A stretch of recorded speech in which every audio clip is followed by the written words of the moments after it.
Asus nous présente sa nouvelle tablette, la PadPhone Infinity, qui a la particularité d'avoir une taille d'écran de 10,1 pouces et d'être Full HD. Alors on va essayer de la voir sous toutes ses coutures sans la casser. On peut voir qu'à l'arrière il y a directement le smartphone qui est intégré, qui lui a un écran de 5 pouces et qui est également Full HD. Et donc elle est assez fine, elle est relativement lourde, mais pour une tablette de cette taille c'est un peu normal. Alors je vais la remettre dans une position classique. Là on a accès de toute façon au menu, on va dire standard d'Android.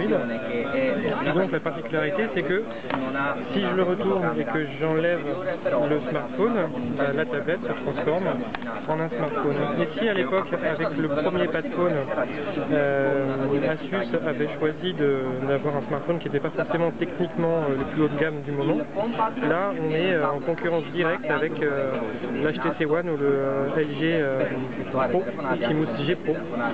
D'abord avec ses caractéristiques techniques, parce qu'il a un écran donc de 5 pouces Full HD avec un processeur Qualcomm S600, donc c'est exactement pareil que celui de cadencé 1,7 GHz d'ailleurs.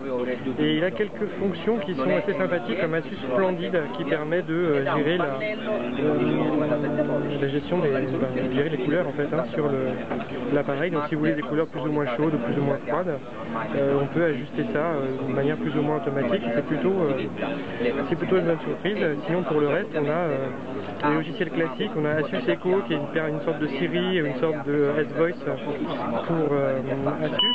Voilà, il était prêt à être à l'écoute. Asus Studio pour faire des modifications d'images, etc. D'ailleurs on peut voir que il y a certaines images qui ont été prises avec l'appareil photo et c'est assez joli, donc là on peut les voir, photo de nuit notamment, vu qu'il a un appareil photo numérique de 13 mégapixels avec une ouverture f2, c'est-à-dire exactement pareil que le HTC One.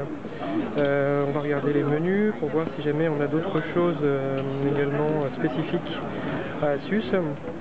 On a une radio FM, visiblement il y en a qui ont déjà joué avec des benchmarks. D'ailleurs on peut voir un benchmark tourné, ça peut être rigolo. Là on est sous GL benchmark. Alors il faut continue, performance test, on screen, start. Donc là c'est vraiment pour information, vu que de toute façon c'est un prototype, et en attendant on peut voir ici donc les fonctions 3D de l'appareil, qui a une puce Adreno 230, je pense que ça doit être la même chose que sur les autres smartphones précisément. Est-ce que je peux regarder ça sur les specs techniques? C'est pas écrit, donc on verra ça tout à l'heure avec la fiche. Et alors là c'est un peu flou, mais c'est à cause, voilà, c'est mieux. C'est assez confortable, la qualité de l'écran semble plutôt pas mal, même s'il y a effectivement des reflets, mais pour ça on n'y peut rien.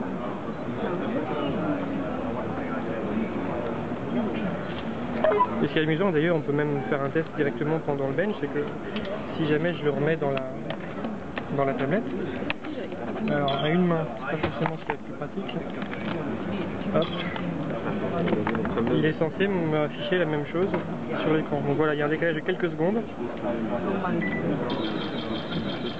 Ce qui est intéressant, c'est qu'a priori il affiche soit toutes les applications sur le côté gauche, soit les applications uniquement sur la tablette. Et il nous a enlevé le benchmark, donc en fait il n'y a pas de continuité d'application entre les écrans.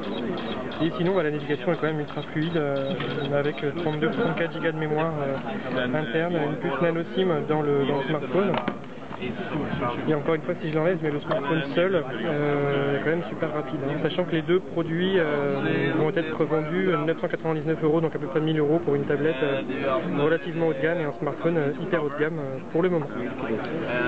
Donc voilà, c'est tout pour le Asus PadPhone Infinity.